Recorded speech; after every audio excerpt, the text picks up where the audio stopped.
Hey, thanks for joining us here at Hanging Out with K Dubs podcast. Tell us how we're doing, or maybe be in a future podcast episode. Hit us up at hangingoutwithkdubs at gmail.com. Up next, the latest episode. Thanks for listening. Okay, so where were we? I was talking about your softball, My stellar softball career. and like my dad and I umpired for 4 or 5 years, and I mean, we would always get in the car afterwards because he's a big sports guy. I'm a huge sports guy, and we'd basically just talk about like not who's gonna make it big, because I mean, let's be honest, it's men's league softball. It's beer league. The Yankees. We sit are around, recruiting. we drink beer, we hit balls, we give each other shit, have fun. And I mean, like, we're sitting here and we're just like we enjoyed the people who took it as it is, like who would show up after a hard day's work and just be like, hey, I'm here to play softball because I like to play sports. I'm not here to play to win. I'm here just to have fun with my friends. And even though they weren't always the best team, the stumble in team was always our favorite to call, because they would show up with whoever they had, like the same 7, and rotate another 3 or 4 in. And they would just have fun with it because that's what it's for. Well, I mean, whenever you play sports, you're a competitor. Yeah. You want to win. I mean, we wanted to win a lot. Did we? No. But were we competitive? I felt like we were. Absolutely. We were probably the oldest team in the league at one point, but I felt that we were competitive. I felt that we were competitive against every team that we played. We had our off nights, of course, but it was fun. It was good to, like I said, grab a cocktail, play sports with some friends and some guys that you liked, and it was just a good time. And I mean, that's a huge part, like what you just said, like it's beer league. You're supposed to like have fun, drink, still be safe, but like play sports. Like, absolutely. And then you get some of these young kids who like I went to high school with, and I'm over here like, umpiring or officiating them, and I'm just like you guys are all playing college baseball. You're out here and getting upset because somebody got you out on a ground out. Like, get over it. You play baseball at a D3 or a D2 college, and you're getting upset in beer league. Like, you have bigger fish to fry than worrying about, Priest Farms getting you out on a tough double play. Stumble in. I mean, like, honestly, and then you got every time, we talk about it, like, people are competitive, and then, like, I get being competitive, but there's certain levels of competition that just are in that league, like Pistol. I forgot his first name, but Pistol was like the shorter guy, played like second or pitched or whatever, and he was just like hyper competitive. Like, it was life or death for him. Like, every week depended on it, and I mean, like, I admire that because I've played sports for 14 years of my life, so I understand the competitive nature. But at the same time, it's once again, it's beer league. Like, take it for what it is. Exactly. Go out there, have some fun. If you win, great. If not, we'll get them next week. Yeah, that's just the way it is. The attitude. We're winning for a trophy, so it was fun. I'm glad we did it. I did it for probably 10 years, but I'm glad that part's over with now. Oh yeah. Some days you hurt real bad the next morning. Oh yeah. Dude. After a long day, and then drink a little beer, and then play a double header. It's like, it was fun. It was fun while we did it. I'm glad we did it. Dude, I mean, I'm at that point right now with football. Like, I just finished up like my football career. We ended, I think it was either the first or second weekend in November.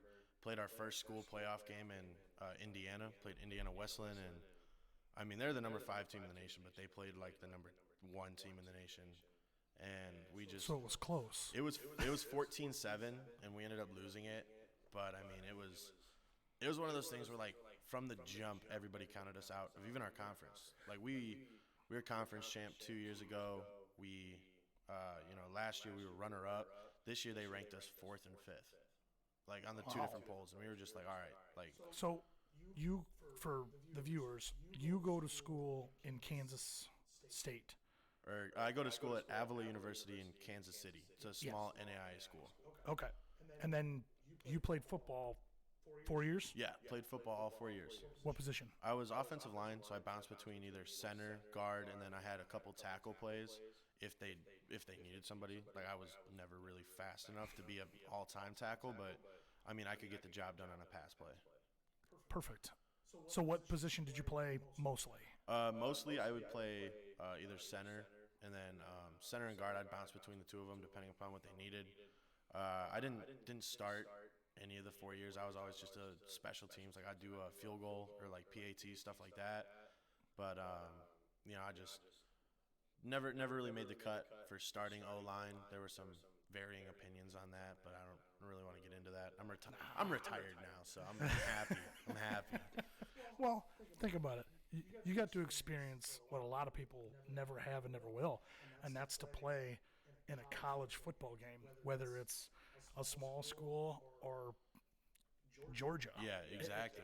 You still got to play. Dude, I've never got to experience that. It was fun too, because I mean, like all the way through, I was an O lineman, and I mean, everybody who watches sports, O lineman is probably the least known position. Like, absolutely. You look at normal fans of football or NFL, they may be able to announce Quentin Nelson, maybe Tyrone Smith, Zach Martin.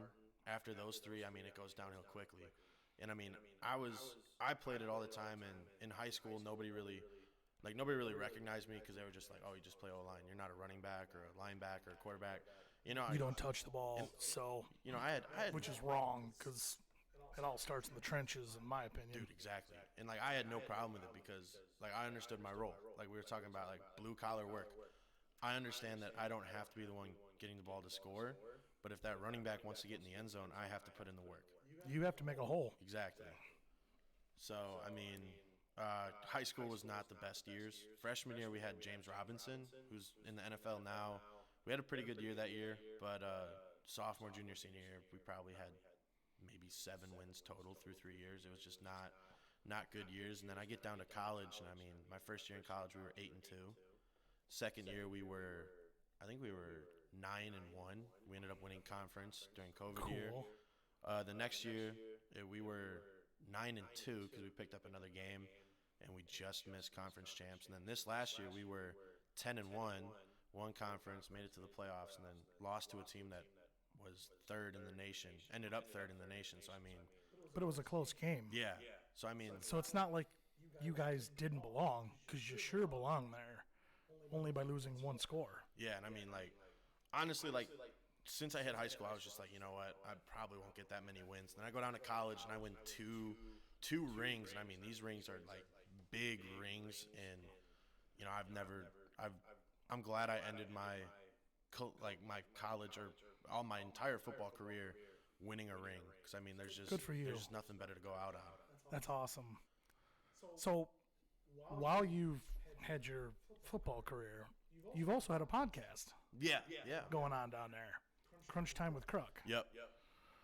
And I'm assuming that is strictly sports. Yeah, it's strictly sports. Every once in a while, like if sports and the real world are like overlap, we try to be as neutral about it as we can, because it's a sports podcast, but it is a sports fact-based podcast. So like we don't try to get into like the nitty-gritty, like throwing our opinions out or like our lifestyle choices for these people. So we really try not to like do their personal lives, but when something hits the sports world and it's big, like the Deshaun Watson with the massages and whatnot, like we had to talk about that, because I mean that was setting the world on fire for probably Absolutely. 2 months. And I mean, that was a very touchy subject to talk about. about. That's all those things are very touchy subjects. But you got to put a little clarity, yeah, I think. And I think you should let people know where you stand on it, in my opinion, whether that's right or wrong. Yeah, and I mean, I was sitting here, and my co-host and I, we've done it for all 5 seasons, all 4 years of it. And we were talking about it. We're just like, you're making this amount of money every year, every snap of the ball. Like, first off, I get you like massages, but if you really want to get laid, prostitutes are a lot cheaper than court cases. if you really find someone you like, marry her. I mean, you get married to her, have her be a trophy wife, just sit around the home all day. I mean, you can come home after a bad practice and just be like, honey, let's get it on. Like, why do you got to go for these massage girls? They go to, like, a year of practice and everything just to get good at massages. Like, they're good at that. There's girls who are good at other things. You got to find the one that you want. Like, I don't understand the point of it. And then Robert Kraft, the year that the Patriots made the Super Bowl, and I think it was the year that they played the Rams, and they just, like, it was a low-scoring game. Everybody thought it was terrible. I personally liked it because, like, I like defense. Defense wins championships. I like defense. But, like, Robert Kraft on the morning of the game flew down to Miami to get a hand job from a massage person. And I'm sitting here like, you're Robert Kraft. You're married with kids. You're telling me your wife isn't any good at that? And today's the Super Bowl that you're in. Like, that's what I'm saying. Like, you pick out of all the days to do something illegal, today is not that day. It's not. You're under a microscope already just because you're the owner of the franchise and they're going to the Super Bowl, and maybe you should just watch your P's and Q's a little bit. I mean, shoot, yeah. But you're right. I mean, I don't know what it's like to make all that money, be that age, and have everything at your fingertips the way these guys have. I'm not in their shoes. I'd like to be in their shoes. Oh, yeah. But I'm not. But I think if I was, now I got to remember myself 10 years ago, because I think that is probably what Deshaun is. What, 25? 20, 24, 25, somewhere in there. Yeah, that'd have been 10 years ago for me. Would I have done some stupid things? Absolutely. Would I have done things illegal? That's probably where I would have drawn the line. Yeah, definitely. Because you're worth, what's his contract? $250 million? North. Yeah, I don't keep track of all that kind of stuff, but that is an insane amount of money, and you know people are going to be after you. Oh, yeah. They're going to look at you and say, how can I get a little bread of that? That's just the way it is. It is. Like, we talk about, especially my family, we talk about winning the Powerball. Like, oh, what if we ever win it? And, I mean, my dad's first thing every time, he's like, if I win the Powerball, I'm losing my phone, dumping all my contacts, winning it under an alias. So that way, if anybody I don't like knows I won it, they'll never know I have the money. They'll never be able to find me. But I like talking to your dad. But I mean, what the hell am I going to do now? But I mean, you like him. Like, he likes you. So, I mean, you'd be okay. But, like, you know, all these other people, like, who are just in it for the money and, like, don't actually enjoy the friendship. Yeah, you'd have people crawling out of the woodworks to find you. Your family would get tenfold bigger. Be like, hey, I'm related to you through this person and this person. Hey, can I get a, you know, and the first thing I would do if I realized that I won that kind of money is I'd call my financial advisor and my tax man. First two calls. Yep. How do I get out from paying taxes? And what do I got to do to invest this so I can't touch it? Yeah. Or I can touch peanuts of it until later on down the road when everything dies down and you can move. Or do I make an LLC or a business or a nonprofit organization that won it? Exactly. Something. You find it so that way it's untouchable via you. Like, you can't be the one who's in charge of the money. It's technically this corporation who's in charge of the money. Now you have to sue a corporation, and an individual versus a corporation doesn't usually go the individual's way.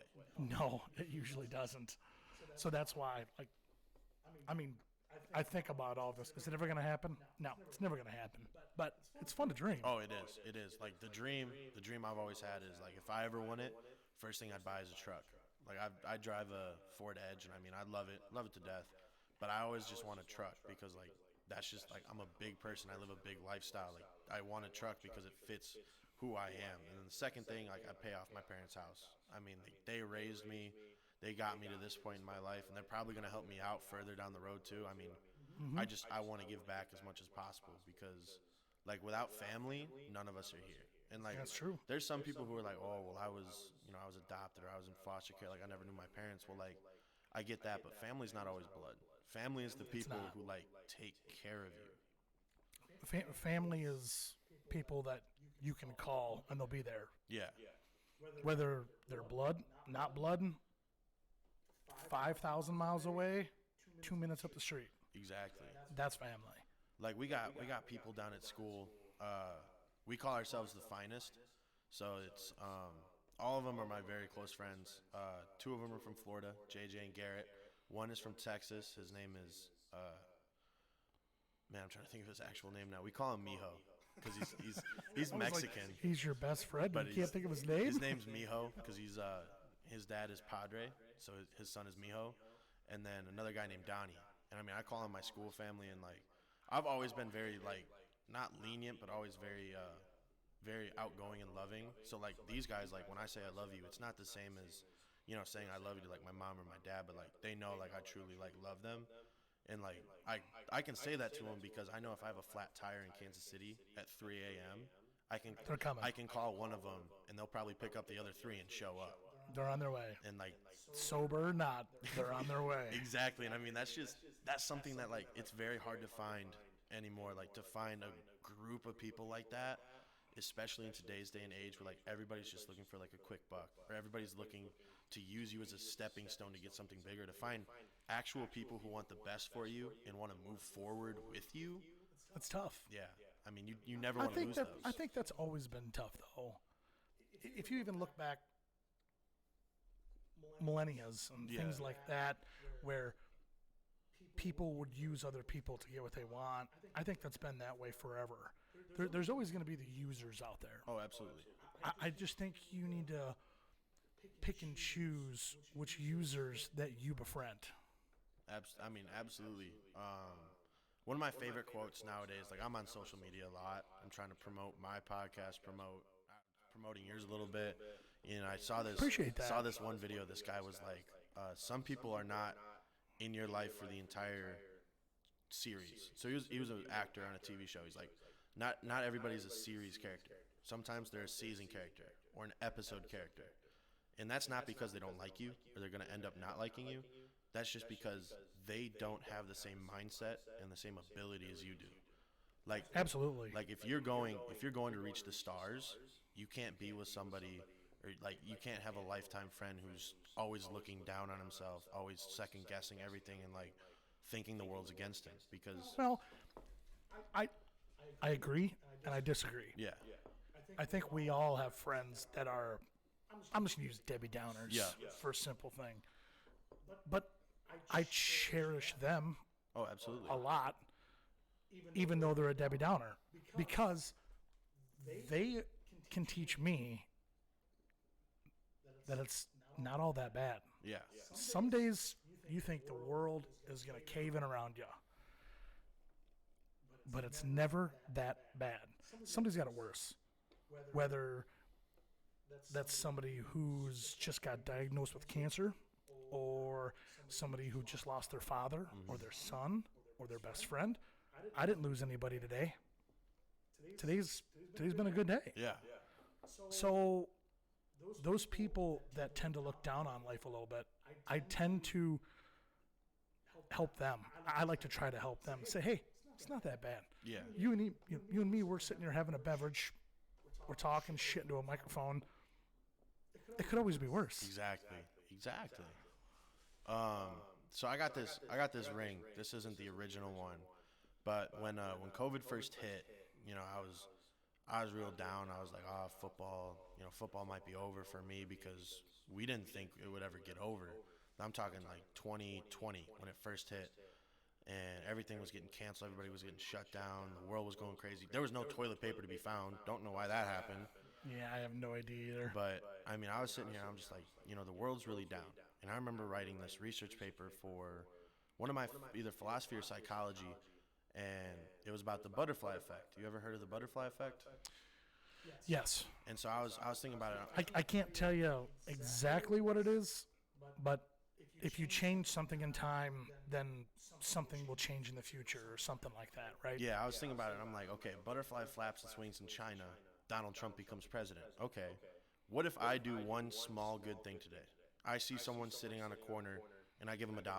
Or somebody forgot to pick up a bag of groceries at Walmart and I chase them down and I give them the groceries they paid for. Or just a small, insignificant thing. And I was like, that could butterfly effect into a big thing.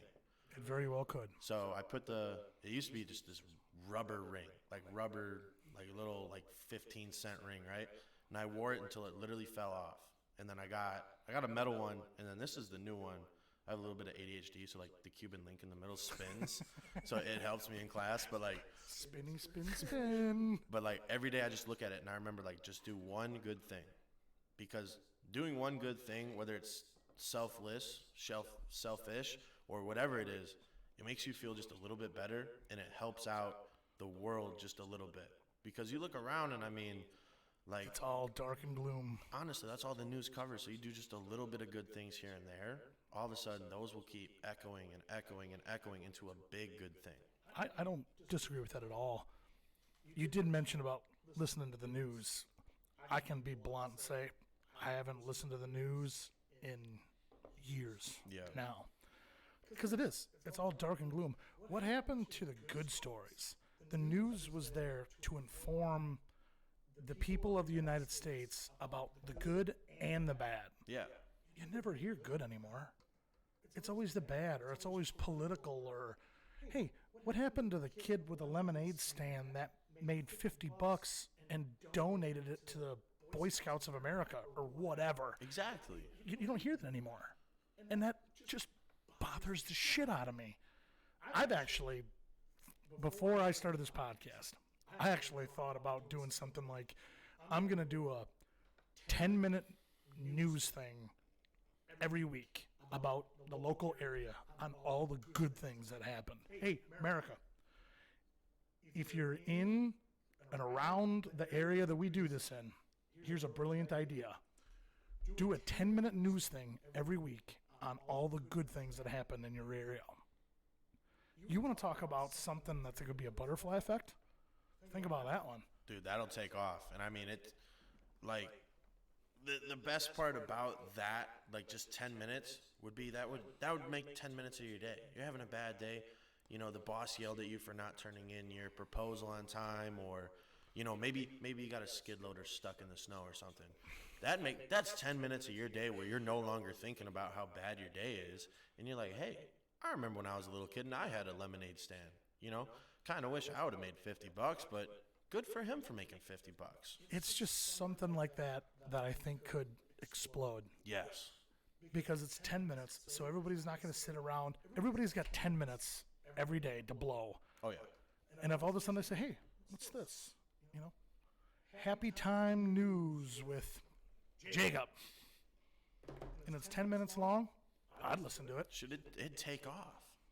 Because, I mean, like, we're at the point in today's society where one of the biggest social media sources is now TikTok.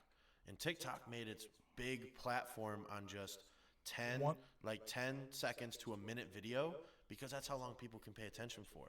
So you make it 10 minutes, you got to start off with the best one, the most attractive getting one. And once you're in, you're in. Like, as soon as you get past a minute long into a video, studies show that 98% of people are going to stick around for the end of it. So I did not know that. So, I mean, once you get somebody hooked, all you have to do is just get them hooked in, and they're in there, like fish on a line. All you got to do. Well, that's something to think about. But, yeah, I just thought that would always be cool. If somebody could just go, they would have to watch the news to find all the good stuff. Good stuff, yeah. But if they could do that, that'd be cool. I'd watch it. Because, I mean, like, look at the rest of the news. Bad stuff, you can get bad stuff wherever you want. The other half of news is sports. You can get sports wherever you want. I mean, I give out sports to people. And then weather, I mean, that's half of news anymore, too. You can get weather on your phone. You don't have to sit through, 13 news for 5 different weather updates. I have 3 different apps on my phone on weather. So why do I need to watch the news? Exactly. Because I can just, no, it's not going to snow today, but it's going to snow tomorrow, or whatever. Yeah. So, I mean, like, bring the good back into just to start off just the area, and then after you bring the good back to the area, just start spreading it, because I get there's a lot of bad things going on in the world, but there's, if not an equal amount, there is still a sufficient amount of good things happening. There is so many good things that happen every day that never get a light shine on them. Yeah, and I think it's wrong. Yeah, but back to college, you'd get a kick out of this one. So my college lifestyle is kind of like what your lifestyle is on Friday nights. Have fun with the guys, party a little bit. There's one night, I remember it was Super Bowl night. We were all going to go to Buffalo Wild Wings because that was we had a buddy who worked there. He could get us half off drinks, and we were all going to go and watch the game. Yeah. And someone free booze or kind of free booze. Yeah, someone put the idea in my head to get a dog. And I'm sitting here like, what do I need a dog for? Like, I'm in college. I got more bills to pay. Like, and they're like, oh, no, dude, it's only like $50 over here. And I'm just like, I have $80 in my bank account. Why am I going to spend $50 on a dog? And then I got to spend another $50 because I'm going to need bowls and I'm going to need food. And so I'm sitting here and they're like, oh, let's just go look. And in case you don't know, you can't just go look. It never works out. So I walk in and I was not very happy to be there because I was missing the Super Bowl. You know, the Bengals, Chiefs, or Bengals. What was it? Bengals, Rams?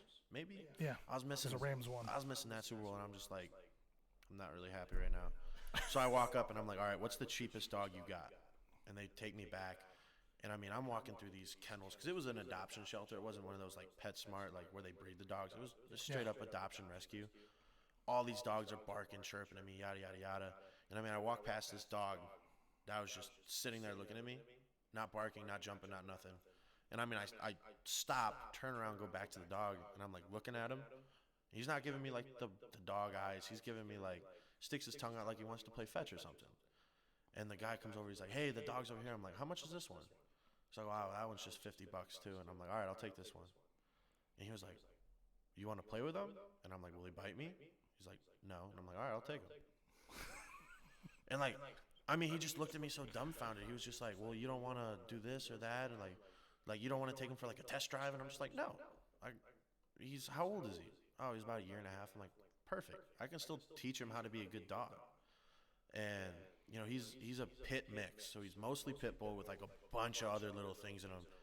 And he's like, well, he is a pit bull, so, I mean, it's going to be dangerous. And I'm just like, no, it's not. I'm like, dude, I'm an offensive lineman.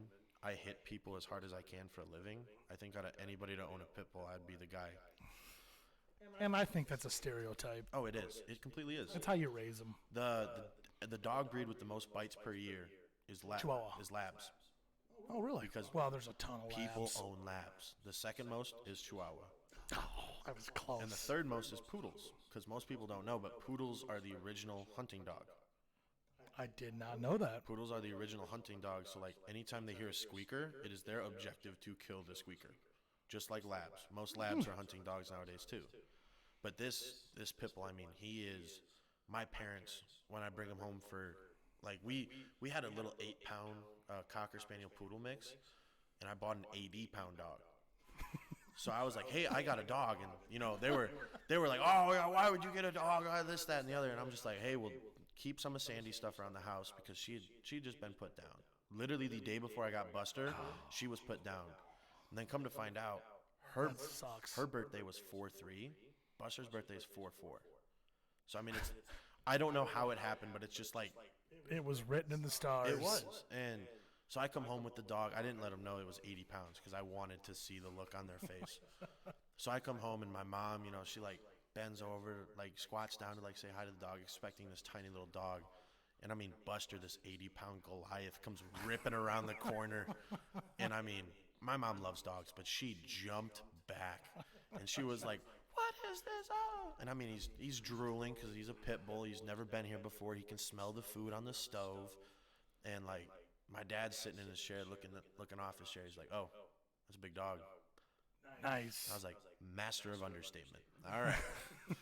And, you know, like, they're sitting here with all the collars and everything. They're like, yeah, I don't think these collars are going to fit him. No. And I was like, something a little bigger. I was like, no. So I bought him a chain, like a nice, like, it's not really diamond, but it's, you know, a nice chain with, like, little glass pieces around it so it looks like bling bling. Heck yeah. And I trained him on a remote. So I have this beeper, so it beeps, vibrates, and then zaps. So, like, I don't walk him on a leash because he likes to be about 10 feet away from me. And I feel like a 10-foot leash is just not even worth it ridiculous. At that point. So I walk him on that, and around campus, nobody ever questions it. Like, well, that's good. I don't even have to, like, have the remote in my hand. Like, I put it in my back pocket. I'll walk around. He just follows me around. Like the Adam Sandler movie Big Daddy. Yeah. Literally just like that. Like, my dog is the little kid, and I'm Adam Sandler. And, I mean, it's just, it's funny because I really don't like to gloat about it because I try to be modest. But when I won when I won Homecoming King this year, Congratulations. Thank you. That's exciting. I got a bunch of people who like texted me or like Snapchatted me. They're like, hey, just so you know, I only voted for you because I like your dog. And I was just like, you know what? Attaboy, Buster. That'll work. Keep that shit up, Buster. Paying these bills around here.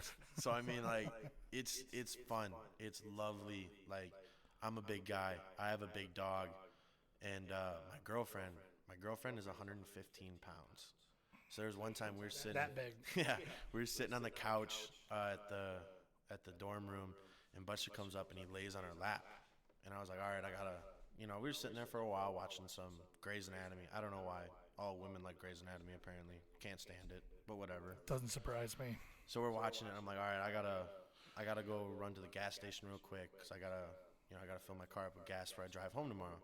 She's like, oh, I'll come with you. I'm like, all right. So I stand up, get ready to go. Buster's just laying there on her lap, and she's like, hey, can you move the dog? And I'm like, you can't move the dog? She's like, the dog weighs just as much as I do. I can't move the dog.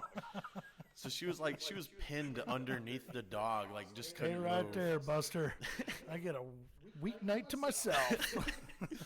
And I mean, it's just, it's fun having Buster. I've always said it. He's the worst and best decision I ever made because when I got him, I was not ready to be a dog parent. Financially, like mentally, I was not ready.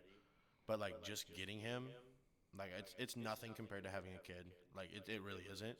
But like having the dog, like I grew as a man because I realized I can't go out partying at night, like every single night because I have to take care of the dog. Yeah, you got responsibilities at home. Yeah, and then like just like physically too, like football was winding down to an end, and I'm like, I really don't want to be 350 for the rest of my life because like as an O lineman you have to be big, otherwise you're not efficient. So I was like, all right, I want to start losing weight. So I just start walking Buster. The sidewalk around campus is 1.5 miles. We do that probably 3 or 4 times a day. So I'm walking 6 miles a day at most. And I mean, I shed 50 pounds. Like good nothing. For you. But so you didn't look that heavy walking through the door. No, yeah. I mean, it's beautiful. Like my whole family's on these weight loss things. I don't know what exact diet my mom's on, but since from January 1st to January 1st, she lost 115 pounds. Wow. And I mean, great. That's awesome. And I mean, we look back at like my sister and my dad are on them too. I think my dad's down like 30 some odd, and my sister's down like 45 or something. We look back at family photos from 2 years ago, and we're just like, that was us. Damn. We're like, that was us.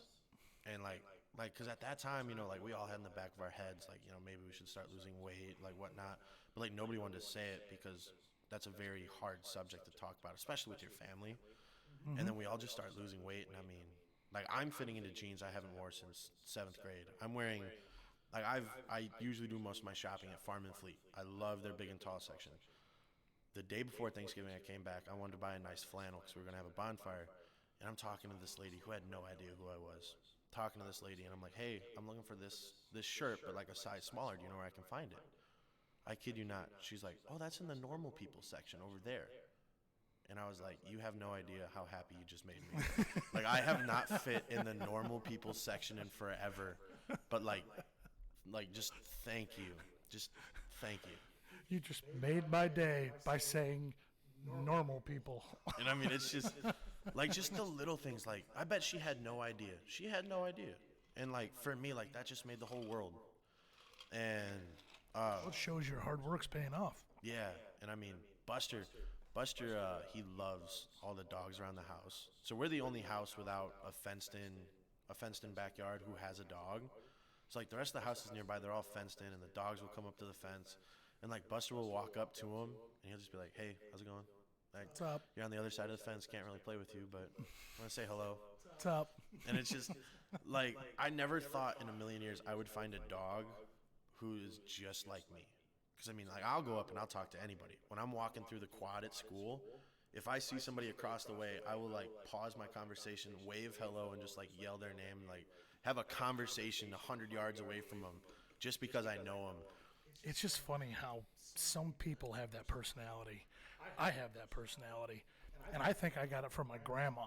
Yeah. Because I remember when we were kids, they would take us Christmas shopping for my parents and whatever else. And we would always go to the mall. So she had diabetes, so it was every half hour she had to sit down on the bench. Yeah. So we would go into Sears or whatever, and before you know it, we'd come out, there's someone sitting next to my grandma, and she's having a full-fledged conversation with him. Oh, yeah. It's just like, we weren't gone 10 minutes, and you know this person's life story? Yeah, and I mean, like, that's just how she was. that's like, and like, honestly, like, you and I, like, we live like that too, but like, you see most kids nowadays, that's an old style of living. Like, kids nowadays, they'd rather text somebody than show up in person and talk to them. And like, Yeah, their phones. like me, Technology is huge. I'd much rather be like, hey, let's meet up at, at like Volcano Falls batting cages, or let's meet up at the Stumble Inn, or wherever else. Get a burger. And just literally sit down and talk in person. Because if I texted you something, you could think that I said it angrily or upset or whatever. And I'm over here texting it like happily, like I'm being sarcastic and just happy. I'm just being an asshole through that text. Exactly. Whatever. And like you can't read that through a text, but when you sit down in person, I can read how you're doing, and I can know what questions to ask, how deep of questions to ask, where Well, to it's take funny the because conversation. I do believe that us sitting here talking, I can see you and I can see your emotions. When you're happy, yeah, you maybe give a little smile. But if I hit a subject that's you don't want to talk about, that smile goes away. You tend to people's eyes tend to squint just a little bit. You know, they get that little ruffle in their nose, and you're like, "Oop, Yeah. stay away from that subject." On a phone, you'll never get that. No, you never will. Never will.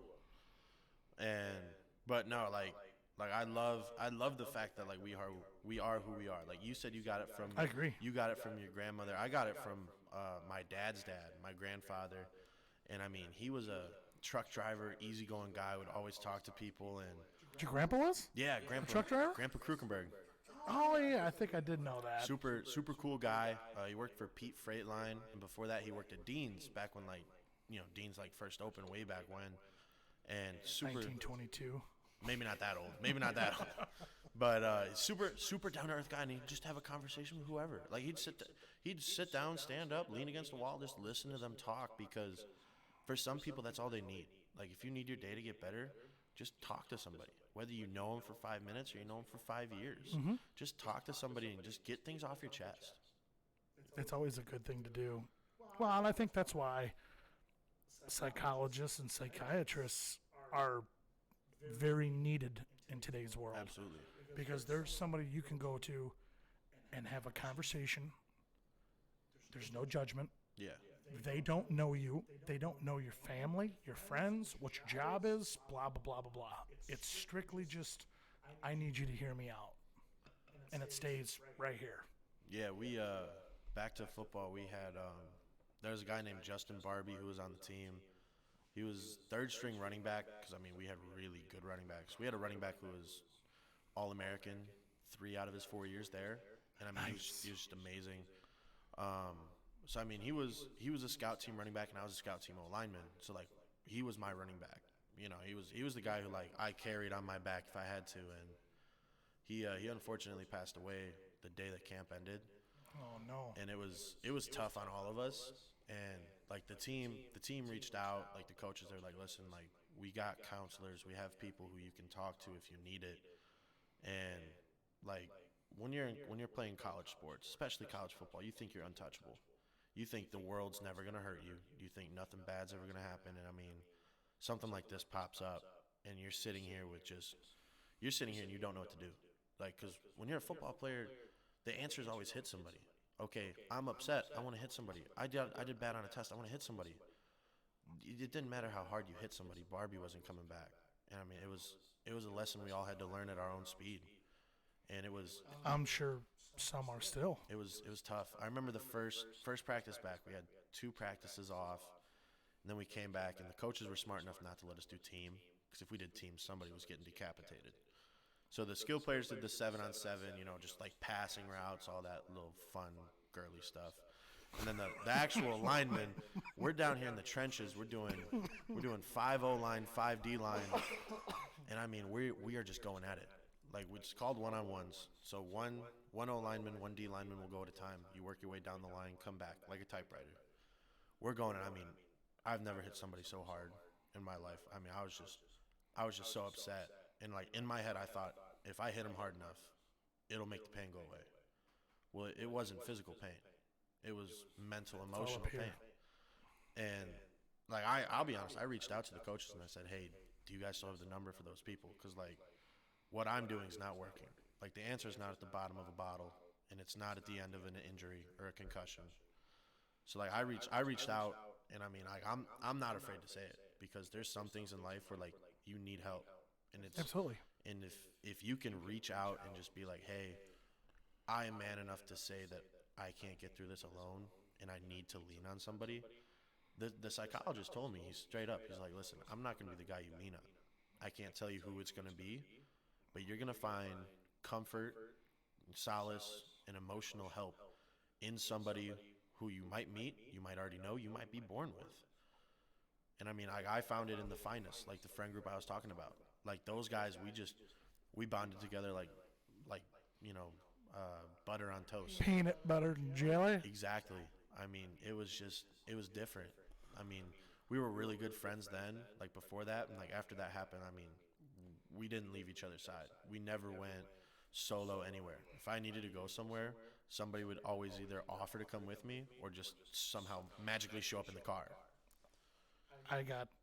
It's not a similar story to what yours is, but back in June, there was just a lot going on in my life, just mentally, just had a hard time squaring it away and figuring it out. And so I did the same thing. I reached out to a counselor, and I've been seeing her ever since, and it's really helped, just because, like I said before, it's somebody who doesn't know me, doesn't know my family, doesn't know my girlfriend, doesn't know you. It was just one-on-one, me giving my side. Yeah. Telling her what's going on in my brain, how do I figure this out? And she's there to tell me, hey, bro, you stepped over a line when you did that. Or, no, I really think you were probably too quiet for this specific problem, or whatever the case may be. But it has helped. And I can tell you another thing. Once I've started this podcast, this has helped tremendously. Yeah. Tremendously. Just because it's fun having people come over and give their sides. Absolutely. I mean, there's a reason that they never go out of business, because, and it's like people will always have problems, and problems can't always be solved with, you know, hitting someone, the bottom of the bottle, exactly, or heroin or cocaine. And I mean, sometimes you're too afraid to like go and talk to the person who the problem is about with. Like when I was upset with, you know, say I was so-and-so. Yeah, so-and-so. Maybe I wasn't comfortable enough to go up to so-and-so and be like, hey, you know, I was uncomfortable, or I had a problem when you did this. Like, maybe I'm not comfortable enough to do that. But when I go see this person, they will give me, like, they like to say the word tools. I'll give you the tools to help you overcome it next time. It gives you the confidence to do that. Yeah, and it's one of those things where, like, okay, I can't go back and change what happened, but now I can change what's going to happen moving forward. You hope so. You hope that that's how it goes. I mean, you can change on your end. Oh, yeah. You just hope that that person changes theirs. Because, I mean, what I used to do, I used to just have the arguments over in the shower. Like, I'd be sitting in the shower, or, like, standing in the shower, doing my business, and I'd be, like, having the conversation back in my head, and I'd be, like, adding in my own dialogue, and I'd be like, haha, now I win. Now I'm winning the argument. How do you feel? You good, you son of a bitch. Exactly, you know? My problem is whatever I think of that, it goes completely in the opposite direction. So I'm like, I just spent the last 3 weeks in the shower going over this dialogue, and I'm completely wrong. I mean, it happens. So much to worry. Yeah. Hey, I'm gonna need a refill on my beverage. You need a refill? So, any exciting, interesting college stories I need to know about? Hell, the viewers need to know about. Shoot. I mean, the friend group I hang out with, it's an eclectic group. We have a lot of fun with it. I remember one of the stories. My co-host Max Williams, the Ohio sports fan, the Bengals, the Browns, the Cincinnati Reds, Ohio State, all that stuff, right? He turned 19. And I was like, all right, Max, I'm going to throw you a birthday party. Because this was his freshman, my sophomore year. I said, hey, I'm going to throw you a birthday party. He was like, all right, cool. And I was like, now be warned, my parties get a little out of hand. Are you cool with that? He's like, yeah, I've had beer before. And when I heard him say had beer, I thought he meant I've had beer before, not had, as in like not in a long time. So I go out and I love Jägermeister, and I can't handle Fireball because I hate cinnamon, but I love black licorice. So I get 2 big bottles, like handles of Jaeger, and I'm like, all right, these are gonna be gone by the end of the night. We have 6 hours. These are gonna be gone. Boy. So I invite probably 45 or so people. Everybody pulls up. I mean, the place is bumping. It's packed.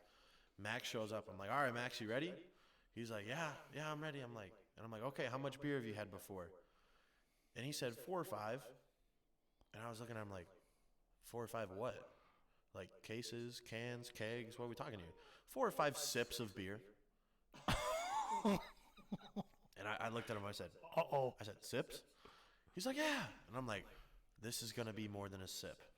And I pour him a single shot, like a single shot. He throws it back. He's like, man, that's not bad. And I'm like, all right. So I pour him a double shot. And the rest of the night I was giving him double shots. Party started around 6 o'clock. By about 9:30. By about 7:30, we were gone with the first handle of Jaeger. Oh, my God. I mean, we were putting this away like it was straw bales going in the loft. I mean, we couldn't stop. I only got like 8 shots in an hour and a half because I'm over here pouring so much. And, I mean, it got to the point we finished the second one around, we slowed down a lot. We finished the second one around like 10:30 or so. So it took about 3 hours to get rid of the second handle. And, I mean, at that point, this man went from having 4 to 5 sips of beer to having about a quarter of a handle of Jaeger on his own. Oh, and I mean, thank God he was young. He was so excited. He was like, yeah, I'm hanging out and having fun. I'm like, all right, why don't you go talk to a girl? You know, obviously not talking this fluently because, well, we're gone. Go talk to that girl over there. 3 sheets to the wind might be an underestimate to how we were. And so he's like, I'm like, go talk to that girl. So he walks up to her, and she's standing next to a wall. The wall is on her left. So he was going to put his right hand on the wall to, like, lean and do the whole lean. He walks up to her, extends his left arm, face plants on the floor. And, I mean, he was something out of a Drew Carey movie. He was gone. So I run over, I pick him up, and he's still got his arm extended, right? So I turn sideways. He puts his hand right into my chest, and I'm just standing here. And I'm like, I'm going to listen to this whole conversation. This is going to be great. This is going to be gold. Did you get your Snapchat out? No. So that's one of my rules of the parties. No phones, no keys. If you're going to drink, you have to put your keys in my room. Because I have a safe in my room that only I know the combination to sober. What is that combination then? The combination is 4475. Perfect. My sister's basketball number and my high school football number. And so we're sitting here. His hand is firmly placed in my chest, and he's talking to this girl. And I mean, this girl showed up probably 20 minutes before he walked over. So she's maybe like 2 Trulies or White Claws, whatever white chicks drink. And so she's pretty coherent. I mean, Max couldn't tell the difference between his dick and a hole in the ground. There's nothing left up here, right? And at that point in time, it was, how do I stand? And am I still breathing? He looks over to her and he's just like, hey, you're hot. And I'm like in my head, because I don't want to say anything. Like in my head, I'm just like, if that works, I am going to give this man a high five. And she's like, oh, I think you're cute too. You want my Snapchat? And I was just like, what? What? I mean, you can be brutally honest and it works? This man's just like, hey, you're hot. So he's, he gets her Snapchat. They're talking for a little bit more. And she's like, hey, my friends are going to go. Do you want to come with? And he's like, oh, where are you going? She's like, oh, I'm just going to go back to my room. It's just going to be me. And I'm sitting here like, Max, she's giving you the green light. Get your arm off my chest. She is giving you the green light. Grab the shirt so you got something to follow. And this man looks her dead in the eyes. He's like, nah, there's other women here. And I burst out laughing. I tried to be so silent for the whole conversation. Yeah, I would have lost it. And I'm just like, how? And I mean, she was a cheerleader. She was a flyer cheerleader, one of the little girls you throw up in the air, skirt flying all over the place, right? And I'm sitting here, I'm just like, Max, stereotypically, it doesn't get much better than that. It doesn't. And so he comes back over. Party dies down. It's down to just my friend group. One of my roommates who was still over there, he was married at the time. And he's in the room. He's sleeping or whatever. I don't know how he fell asleep. We were loud. And Max didn't want to walk back to his room because he lived on the other side of campus. So I'm like, listen, I'll put a sheet down on the futon. You can lay on the futon. If you're going to puke, here's a bucket. And I literally put the bucket in his arm like he was carrying it like a football, right? So we go. When they're that far, it doesn't matter. So we go back to the room and, we're all kind of hungry. Like, we've been drinking for 6 hours. We're all kind of hungry, right? So we get this grand idea that we should go to Taco Bell. Because Taco Bell is about a 2-minute walk from school, right? So we go to Taco Bell and we'll walk there. I mean, it took probably 5 minutes. A 2-minute walk took probably 5 minutes after trying to, find half the people and falling down 4 or 5 times. We get there, the lobby's closed. So I was just like, man, the lobby's closed. I look over, all of my friend group is standing in the drive-thru and just walking through the drive. There's cars in front of them, cars behind them, and they're just walking through the drive-thru no big deal. And Did it work? Yeah, we had the biggest Taco Bell receipt I've ever seen in my life, and the biggest one for that franchise. No kidding. Okay, I gotta ask. $164.58. How many? 164.59 for 5 of us. 5 people. And we got 5 party packs, 12 Mexican pizzas, 5 Baja Blasts, and then those little Cinnabon Delights with the cream filled inside. You ever had those? Did you guys tell me you ate it all? We ate all of it. It was gone before practice the next day. Oh my God! And we come back. We're carrying. I mean, we had to get a forklift to carry in all of this stuff.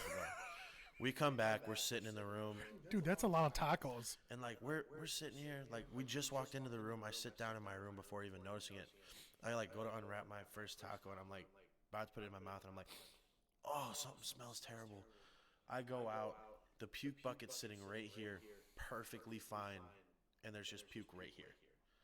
I'm like, if he'd turned the wrong way, if he'd have just leaned the other way, it'd have been perfect.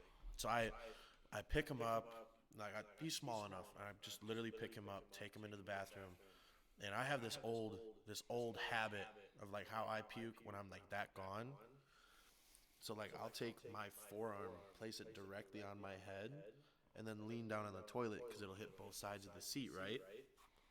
And I did that for him once, and apparently it didn't go well because as soon as I set him down, his arm slipped out. He fell face first into the toilet, and he had a horseshoe bruise, right here for a week.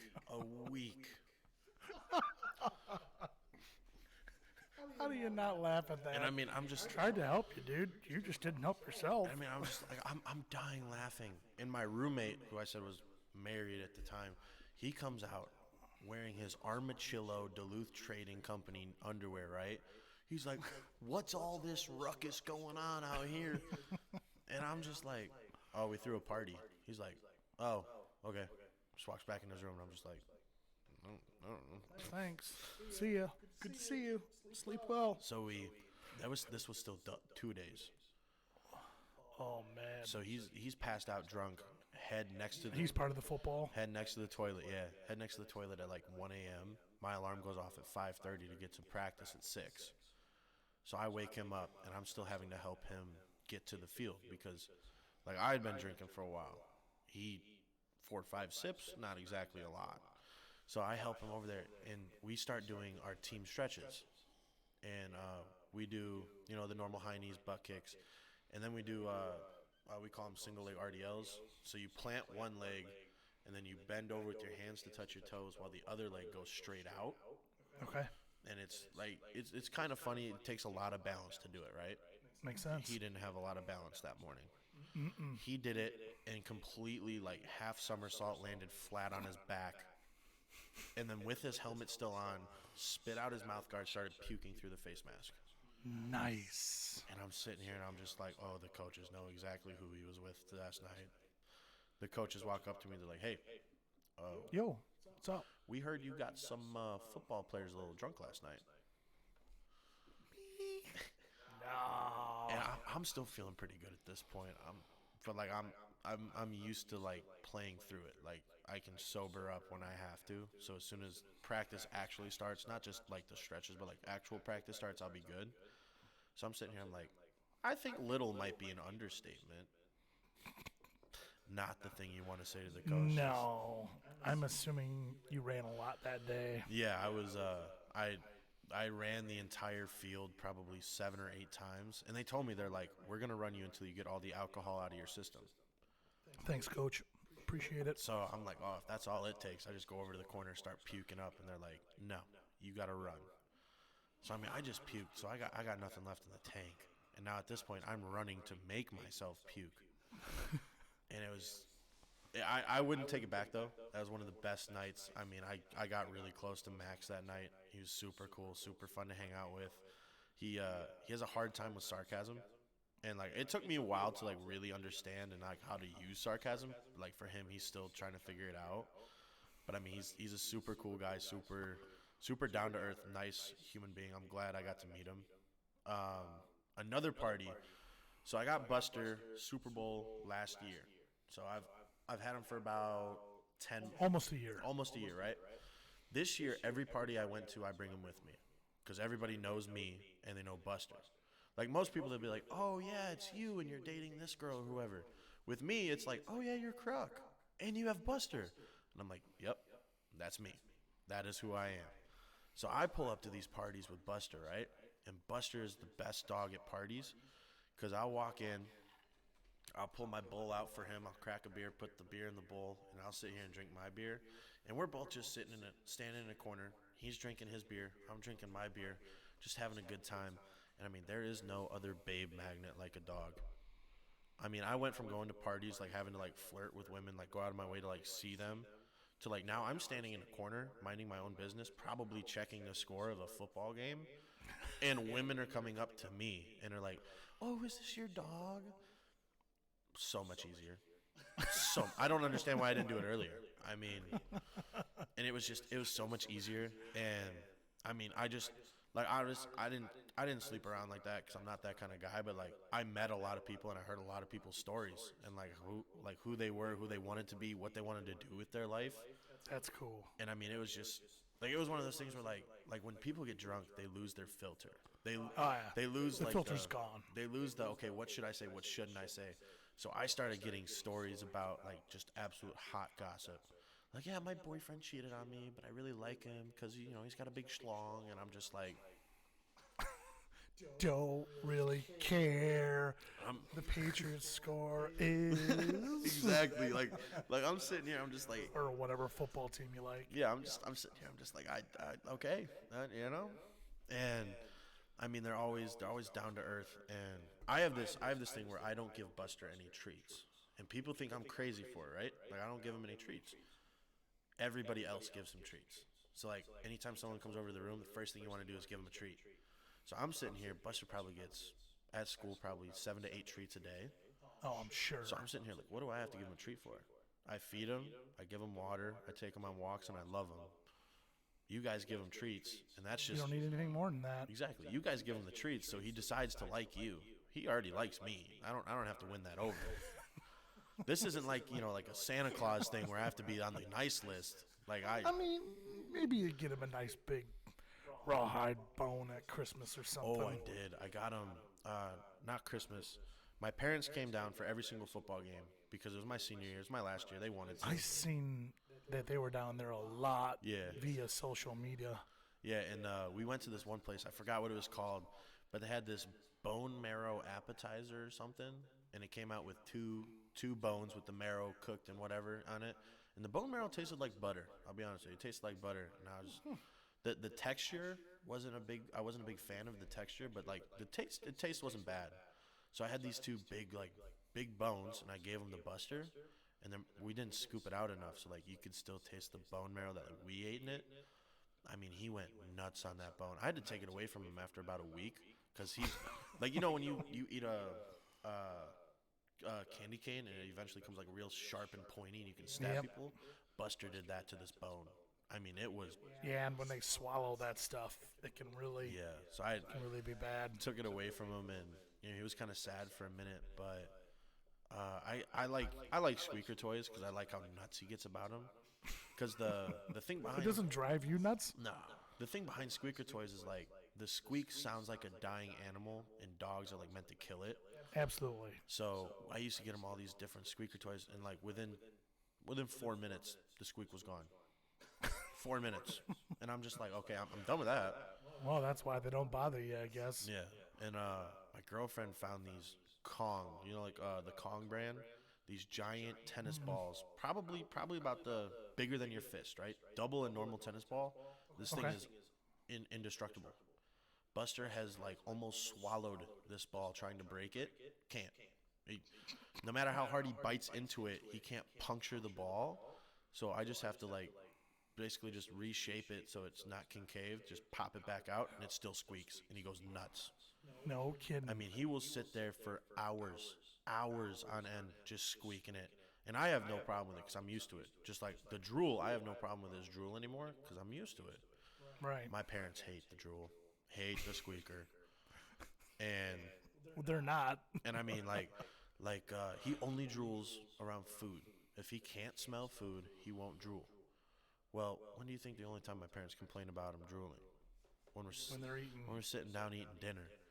And he knows not to go on the furniture at home because my mom, he sheds a little bit and mom doesn't want the hair on it. So he knows not to go on it, but he will sit at the edge of Miss Gale's footstool and just stare at her as she like eats. And I mean, it could be something he hates. Like he will not touch a tomato, won't touch it. But he'll sit there and stare if she's eating a tomato just so he can like get a bite. Give me some of that. And then like he'll put it in his mouth and be like, "Oh, I don't like it." Drop it, walk away. Sounds like normal dogs. So what's after college? After college, have you gotten that far? Not gotten that far? I have a bunch of things lined up. I'd like to keep announcing. So I do play-by-play, commentary, color commentary, and PA. I know how to do all four, or that's three. Fourth one is sideline, like, interview a coach in or out of halftime, whatever, sideline reporting. That's usually just like a female job, like not to really like, genderize jobs, but most of them are females because when you come on and you watch NFL, most of them are females. You got Michelle Tafoya, Erin Andrews back when she was doing it, like a bunch of girls like that. I'd love to keep doing that. I've been in talks with a lot of minor league baseball teams. That'd be cool. Just to keep going, whether it's like the online or the broadcast, play-by-play or color, or I do in-house play action. Like I'd love to do any of those. The degree I have is general enough that I can work at a newspaper stand.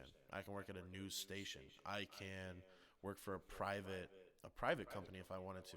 Like at this point, I just have to figure out where do I want to end up, and then just go from there. That'd be awesome.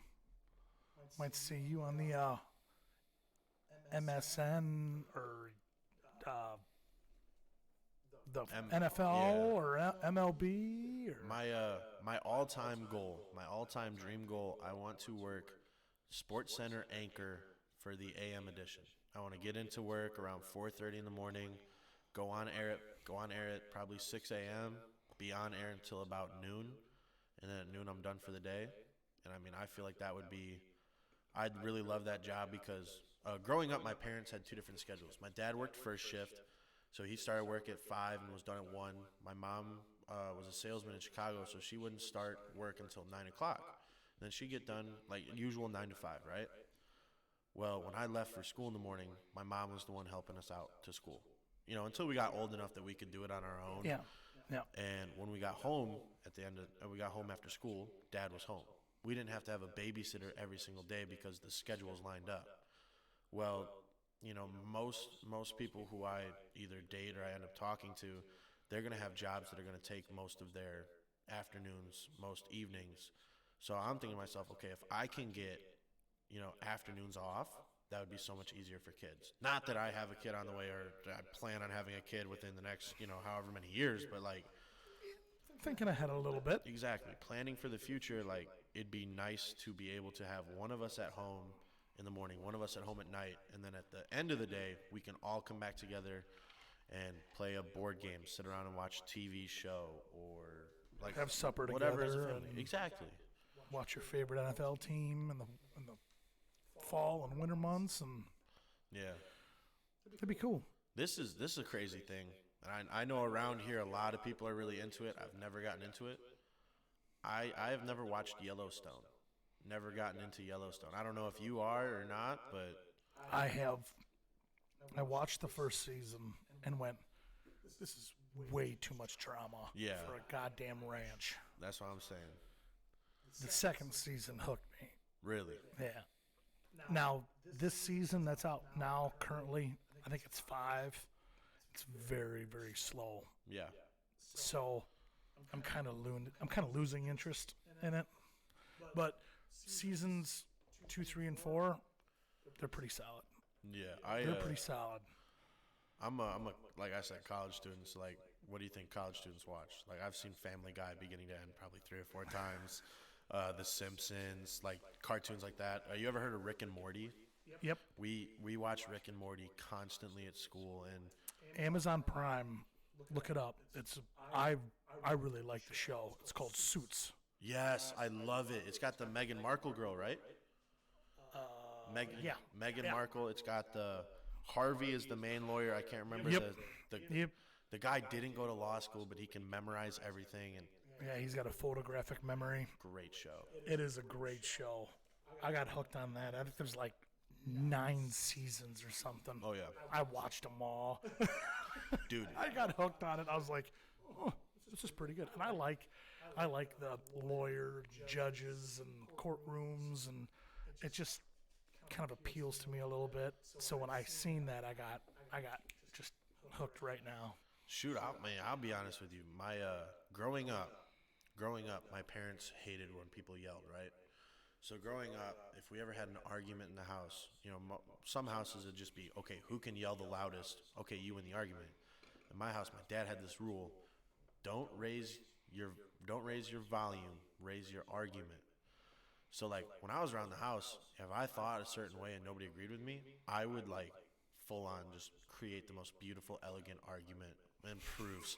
And I would find data and like everything, and like I would prove to them that I was right, and I would show them all of this, and they're just without raising your voice. That's actually a brilliant idea. And then like they eventually just got this idea like, you should be a lawyer. And I was like, no, I really don't want to be a lawyer. And this is probably when I was 8 years old. And like, that's a lot of schools. And when I got back for Christmas was probably the last conversation we had about me being a lawyer. And they were like, well, you've been fighting us on it for so long. Why don't you want to be a lawyer? And just one thing comes to mind. I don't give a shit about other people's problems. And I mean, as a lawyer, that's what you're paid to do. You're paid to deal with other people's problems. Yeah, but I think if you start looking at 7 digits a year, yeah, you might want to care just a little bit about their problems. I mean, that's always been a nice side effect of it. The coin usually motivates you for that. Yeah, for sure. But the announcing thing I'm getting into, like, I don't know.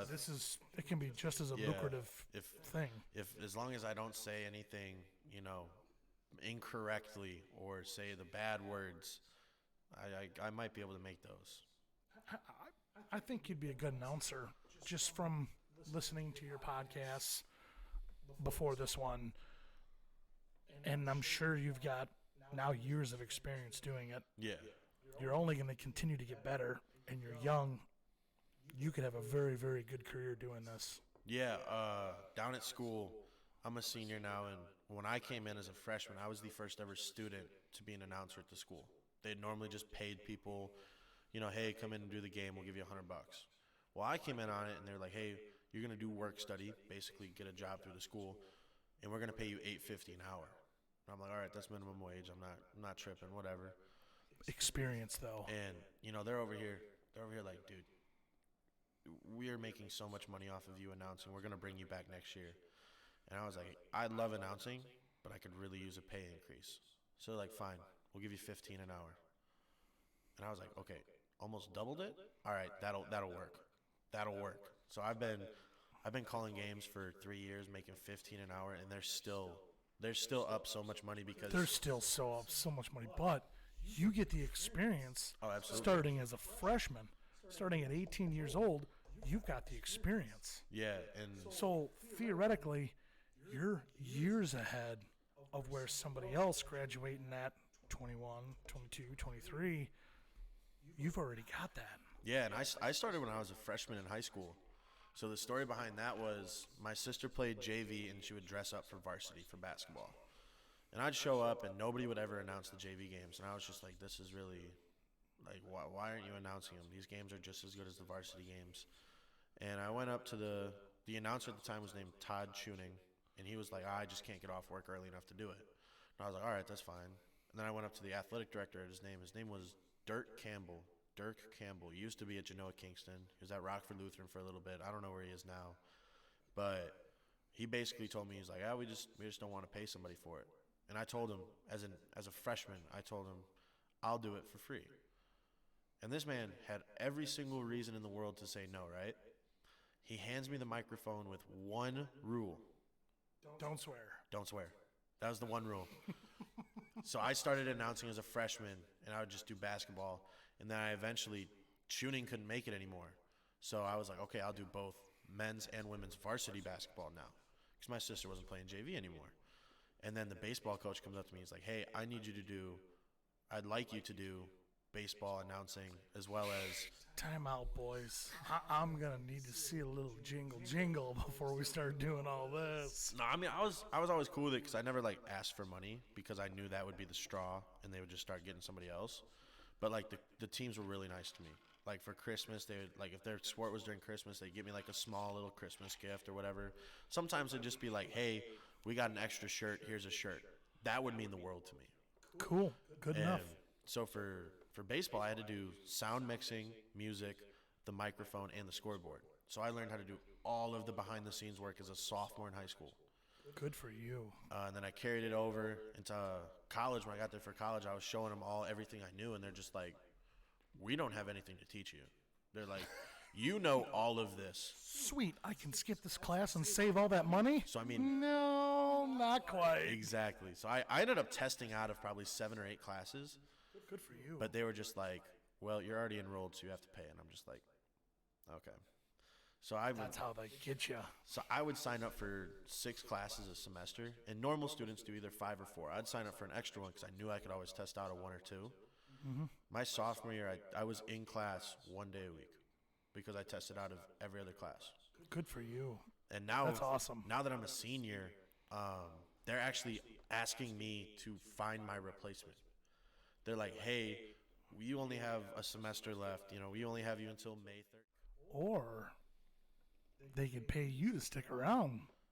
Ooh, they could. I mean, I'm just saying, in today's world, you also have to look out for number one. Yeah, that is true. So maybe you'd be like, hey, change your plans. What kind of career avenues do you have here for Jacob? Yeah. Because I'd like to see what some of those numbers look like. Absolutely. And I mean, my dream has always been calling college sports, and I am literally calling college sports in college. You know the college, you know the people. I mean, it's just an avenue to look at. Dude, you just opened up a whole new side of things. You just knocked down a whole wall. Wow. It's called the fourth wall. It's right there. Hey, we got to wrap this up. All right. thank you for coming. Hey, thanks for I having truly me. appreciate you taking time out of your Christmas vacation to come over here and talk sports and everything else. This has been awesome. Hey, sometimes you need a break from break, right? Thanks, Jake. Thank you.